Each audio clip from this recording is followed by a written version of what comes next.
उत्तर प्रदेश सरकार द्वारा इसी अक्टूबर महीने में एक स्कीम लॉन्च की गई है जिसे जीरो पॉवर्टी स्कीम के नाम से जाना जा रहा है। और इस स्कीम का उद्देश्य जो है वो गांव पंचायतों से जो उसमें से सबसे निर्धनतम परिवार हैं, सबसे गरीब परिवार हैं, उन परिवारों का चिन्हीकरण करा के उन्हें सारे तरह के लाभ दिए जाने हैं। और इस चिन्हीकरण का काम जो है वो ग्राम पंचायत स्तर पर जो रोजगार सेवक हैं, पंचायत सहायक हैं, समूह की महिलाएं हैं, ये लोग काम करेंगी। और इस स्कीम के चयन के लिए जो लाभार्थी हैं उनका सिलेक्शन एक सरकार का ऐप है जिसे आप इसे देख लीजिए, मॉप ऐप। ये मॉप ऐप है, इसे आप चाहें तो खुद भी डाउनलोड कर सकते हैं, अपना खुद भी सर्वे कर सकते हैं, ऐसा सरकार ने कहा है। और इस निर्धनतम की सूची में जिन व्यक्तियों को वरीयता दी जाएगी उनमें से सबसे प्रथम है कि वह व्यक्ति आवास विहीन होना चाहिए। अगर आवास विहीन नहीं है तो उसके पास कच्चा मकान होना चाहिए।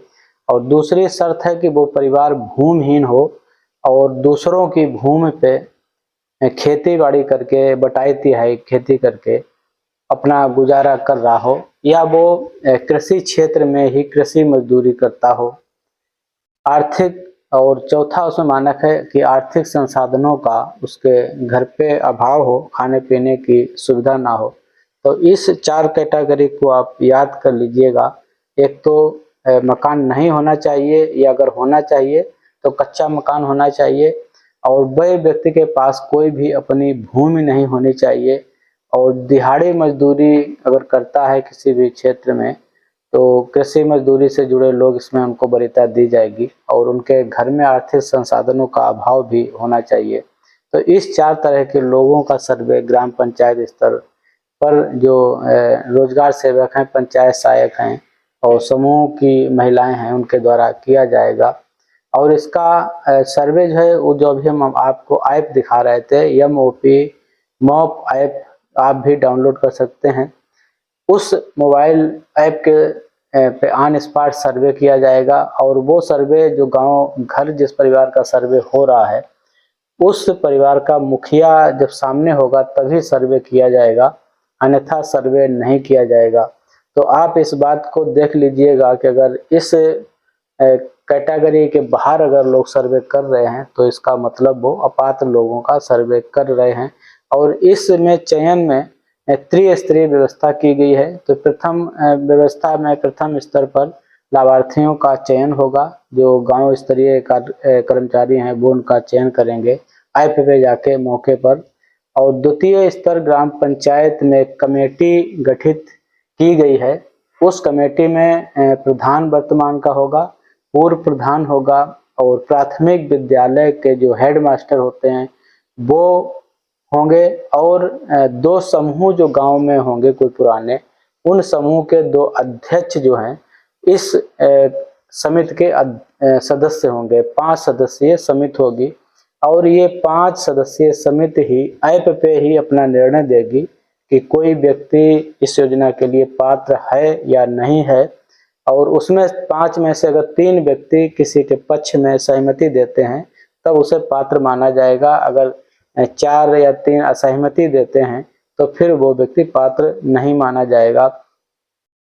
जब 2 स्तर की कार्रवाई पूर्ण हो जाएगी तब तृतीय स्तर पर प्रथम 2 कार्यों के बाद में जो डिजिटल सिस्टम पर डेस्टिनेशन का कार्य होगा वहाँ पे वल्नरेबिलिटी करके ऑटोमोटिव रेटिंग लोगों को, परिवार को दी जाएगी, जिससे रेटिंग के हिसाब से परिवार ऊपर नीचे आएंगे कि किसके रेटिंग कम है या ज़्यादा है, तो उस आधार पे उनको लाभ दिया जाएगा। तो ये स्कीम सरकार की है और शायद हमें लगता है इसके पीछे का उद्देश्य वही है कि जैसे अभी पिछले वर्ष विकलांगों का चयन करके आवास दिलाया जाना था, तो इस तरह से गांव में 10 से 25 परिवारों का चयन होना है जो बिल्कुल आवास विहीन हैं या कच्चे मकान वाले हैं, अगर सरकार इन परिवारों को जो भी सुविधाएं दी जाती हैं गरीबों को, उन्हें गरीबी रेखा से ऊपर लाया जाएगा। उनको गरीब से सक्षम बनाने के लिए सरकार उन पर कार्रवाई करेगी, उनको मकान देगी, उनको शौचालय देगी और उनको किसी न किसी रोजगार से भी जोड़ेगी।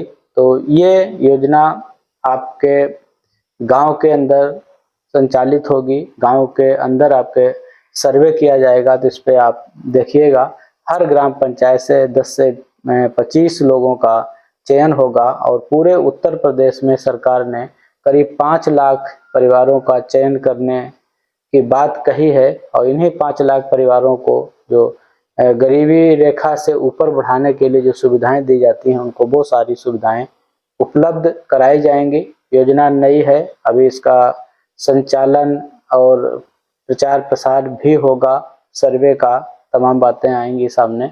तो हमारे चैनल पे हमसे जुड़े रहने के लिए हमारे चैनल को सब्सक्राइब कर लीजिएगा, वीडियो को लाइक और शेयर जरूर करिएगा लोगों तक।